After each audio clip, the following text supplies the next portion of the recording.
Hey, so here we are the morning after.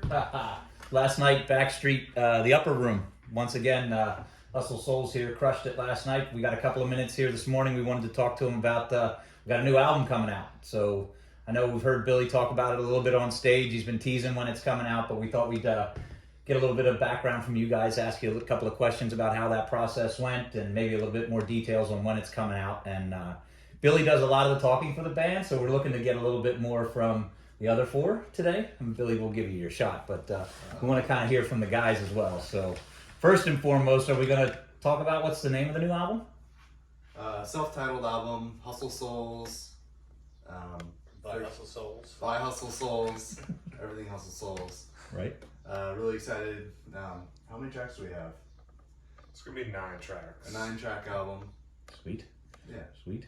So I know I've heard Billy talk about it before, that you guys kind of do the process a little bit backwards in a way, where other bands will release the album and then tour it, and you guys seem to do it the other way around. Which, how do you like that process? We can road test them, so it's nice. You see what people actually think before it's. When you listen to Color, and then you hear us play those songs live, or even really any of them, it's not the same thing that's on the CD. It's because, and it's not like we didn't road test those songs either, but through playing a song over and over and over and over again, you realize, oh, this works better, this works better, this works better. And so to try to minimize those changes, at least from my perspective, it's good to really test them out over a period of time. A lot of these songs that are coming on this album, we've been playing for well over a year or two, but I think it's just at the end, it makes a better product. So we're gonna get. It always starts off with kind of a shell or a skeleton mainly from Billy. I know there's some other writers here too, but mainly you're bringing the new stuff to the band, and then everybody kind of fills in their piece, and then you take it on the road when you feel good. Like last night, we got 2 new ones. I thought it was the first time, but maybe you've been playing a couple of the new stuff that's like not even coming up on this album. You're already starting to write the next one. So, but the road process helps you guys flesh out the song and fill it out. It definitely does. I think that the real reason why we do it that way is because recording is really expensive and slow, and writing is free. And we always are just like, we're always ahead with our catalog of songs from the recording. We're always like, we write a song, finish it, 2 years later, the recording can come out, and we don't have. We're playing so much that, inevitably we're going to start bringing in new stuff. And so we're already thinking about the next recording. As soon as this one's done, we're going to be working on the next one. But from the moment where it's an idea, like, hey, we should record again, to actually releasing it, talking a year and a half at least, which is just with our budget. We can't take off 2 months and just go into a studio and crank out an album and have we sneak in recording time between shows and between work, and so it's a really slow process. So I think that there's just a lag in the recording process versus the writing process, and so inevitably we're gonna be road testing stuff whether we want to or not. I definitely dream of the day when we can put out an album of songs that nobody has ever heard, where we keep stuff secret and keep it in the backlog, and we're playing shows, and we do and then you go tour the new album as people get to know it. But because I think that there is something really exciting about that.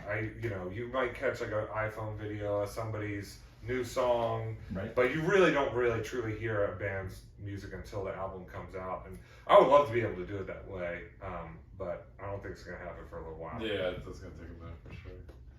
So I know we're missing one member, so Trev wasn't able to get down here this weekend, but this album we were talking a little bit over breakfast, that this album is the first time the 6 of you have been able to go into the studio together. So Justice has been on some of the previous recordings. This formation of the band, is this like the first formal full release that you guys are doing? I mean, Walking Off the Plank was an EP. Were you guys even on? John and Kevin, you guys were on that? I was on a plane upright. And yeah. Yeah. This was And Four of us are on. Yeah. Okay. Yeah, that's. So this is gonna be the first time we've got a release with our core band, and then also Justice and Trevor So we're really fortunate to play a lot with Justice now. He's traveling on the road with us. Most shows we're playing towards the end of the year here. And then Trevor travels from Lynchburg, Virginia to our shows and makes all the ones that he can. And we love having both the horn players with Billy playing trumpet there, Justice playing trombone, and Trevor playing saxophone. Just, really makes a lot of the New Orleans songs like pop out, and makes a lot of the really brings the live vibe and brings the party to our shows when we play. So when you're recording live, Justice, maybe you can give me a little bit of input on this. When you're recording, not live, but when you're recording for the studio, when the horns are playing, do you have the backing track from the band laid down and then all three horns recording at the same time, or you do your section and then Trevor layers over top and then trumpet? Yeah, actually I missed both times on Walking in the Plank, Off the Plank, and in the next album. Yeah, it's the whole band. The rhythm section of the band has already recorded their whole line, and then all three of us got into the studio and just blasted through all the horn lines that we could and threw a little solos in. Outside of there is a lot of both, I guess. Okay.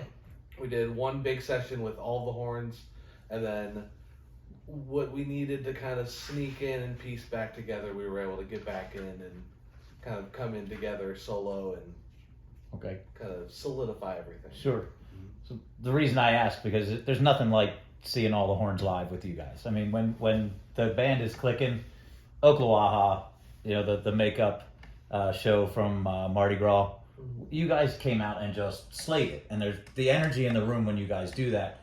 How do you does it translate to the recordings? Because, I mean, do you get that when you guys listen back to it? Are you as pleased with the studio as you are with when it's really clicking live? Yeah.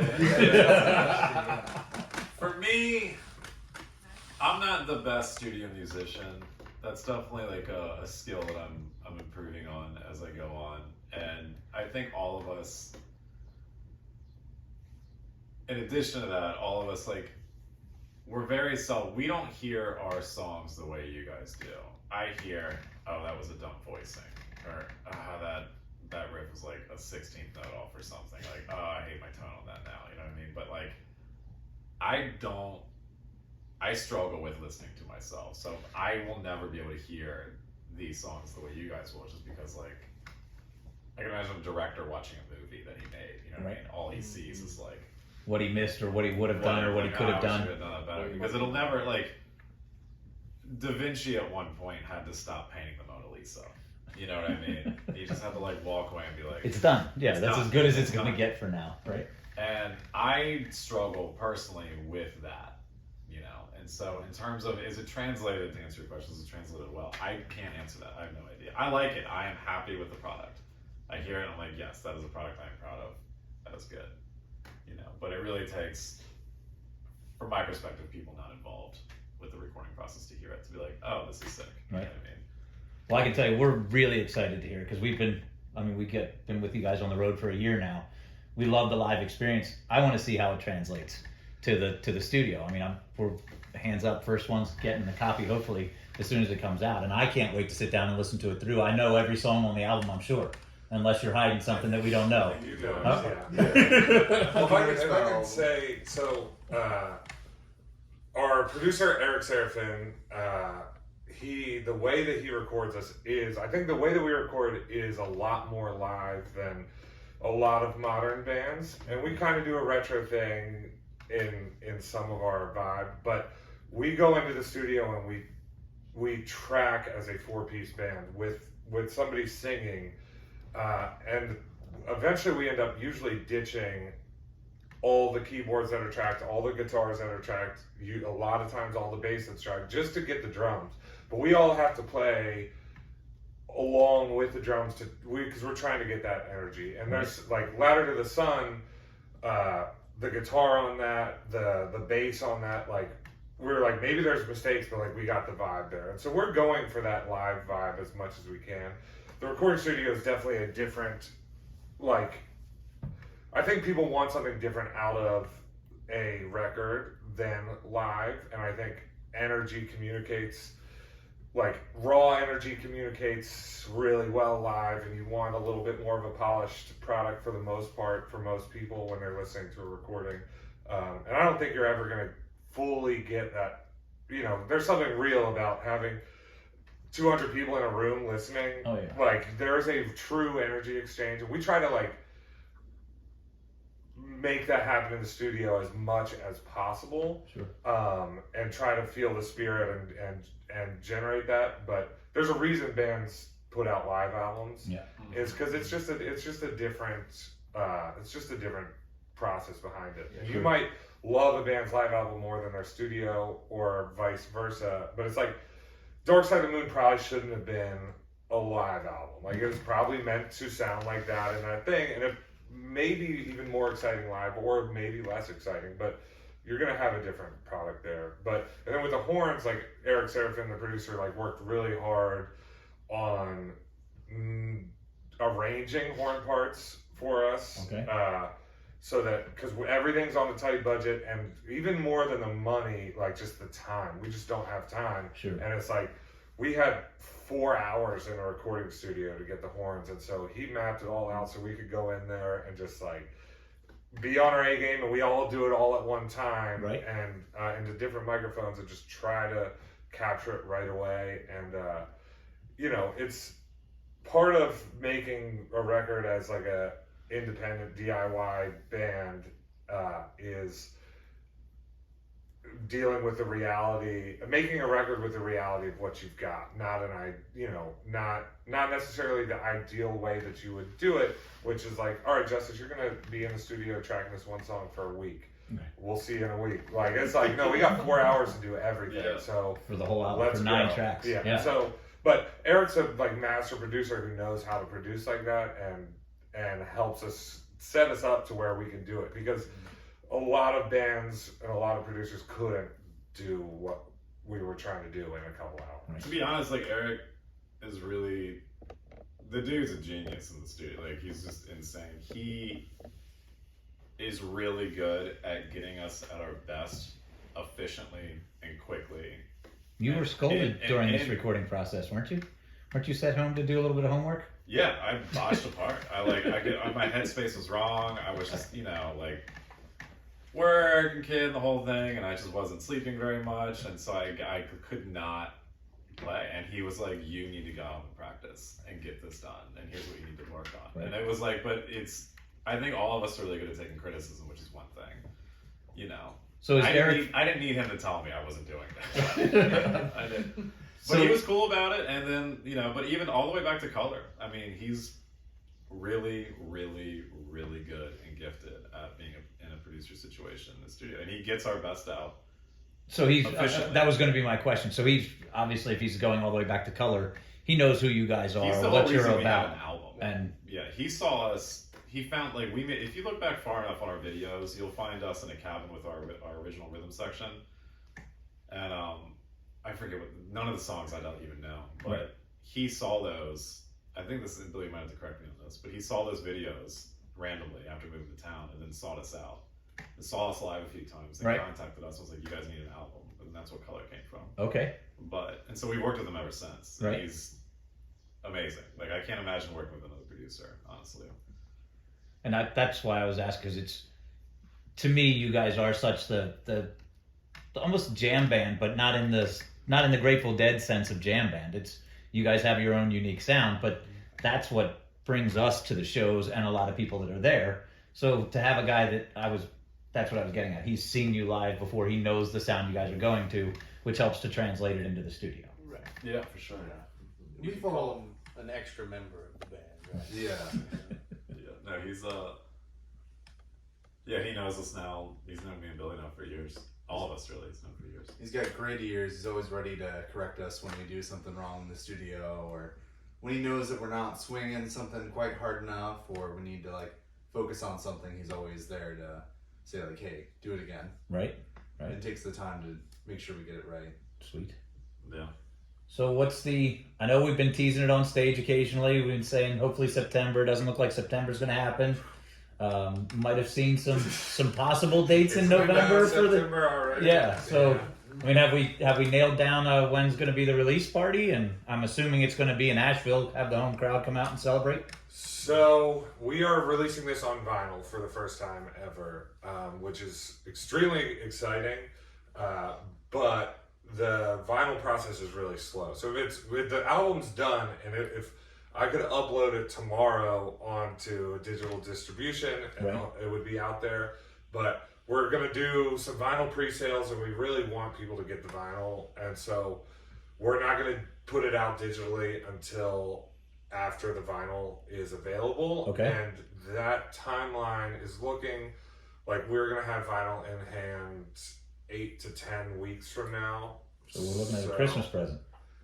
Yes. So so we're looking at November. I'm gonna have pre-sale stuff up soon. I don't know when this video is gonna go up, but you're gonna be able to pre-order it. And if you do the pre-order, we will probably have an early listeners club. Get you a link, a private link to a not Spotify, but a different streaming service that is just private for people that have pre-ordered the vinyl. I don't have a hard date yet, but vinyl comes from like overseas. It's just kind of a beyond me, how it's all made. I mean, the guy's got to sit there and chisel out.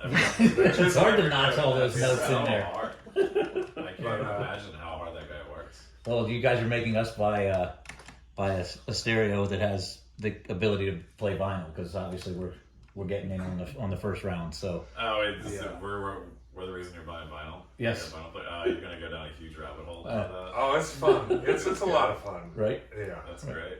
So, well, look, I know lots still to get done today. I've got another set tonight. So, we appreciate you taking a couple of minutes here.